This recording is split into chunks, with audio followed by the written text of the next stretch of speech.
டேய், பாரத் மாதா பார்வதி மகாராஷ்டிரா கணக்கு, டெல்லி கணக்கில் ஜம்மு காஷ்மீர், அமர்நாத், பீமா சங்கர் 2 கணக்கில் இப்போ இவனுங்களை அரசியல்வாதியாக பார்ப்பார். இப்போ சிக்கல் வரும். மும்பை டு ஜம்மு காஷ்மீர்லேருந்து மகாராஷ்டிராலேருந்து எல்லாம் கடையாடங்கடா, இல்லைன்னா நாங்கள் சண்டை போடுவோம்டா, இல்லை கடையாடங்கடா, இல்லைன்னா சண்டை போடுவோம். இதே சோழி இப்போ நடக்கும். அடுத்தாப்பில் ஒரு சிக்கல், பெரிய சிக்கல் வரும். அரசியல்வாதிக்கு தலையில் மொந்துன்னு விழும். ஏண்டா இவரை மிஞ்சி நீ நடத்தி உட்காந்துருவியாடா? ஏண்டா ஏலே 9ஆம் நம்பர் டெல்லி பிரதமர் 30 உட்கார வச்சு பேசக்கூடியது யார் தெரியுமாடா? இவர் தான் பேசணும். நீ என்னடா பேச? நீ என்ன பேச? இல்லை, நீ உட்காந்து மீட்டிங்கை போட்ட. இப்போ என்ன நடக்கணும்னு மட்டும் பார். இப்போ நீதிமன்றத்தில் எல்லா அரசியல்வாதியும் என்ன கேள்வி நடக்கணும் மட்டும் பார்.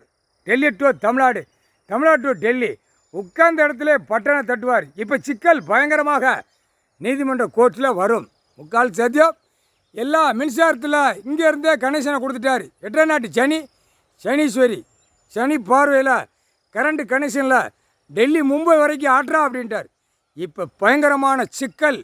வெளிச்சத்திலே போவான், வெளிச்சத்தில் பார்ப்பான், வீட்டுக்குள்ளே லைட்டை போடுவான், திம்பா மல்லாக்க படுப்பான், கூப்பர படுப்பான், ஆணும் பெண்ணும். இப்போ பிச்சு ரவரவையாக எடுத்து விடுவார். சனி ஆட்டி விடுவான்.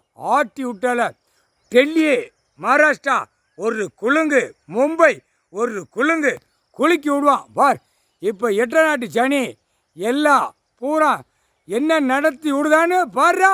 இப்போ சிக்கல் பயங்கரமாக டெல்லியில் வரும். இப்போ அவன் மேலே தலையில் மொந்துன்னு கணக்கு ஒரு தேத்துவார். விடமாட்டார். இப்போ தான் விளையாட்டு அப்படின்ட்டார். இப்போ ஒரு விளையாட்டு, இந்த விளையாட்டை விடமாட்டேன் அப்படின்ட்டார்.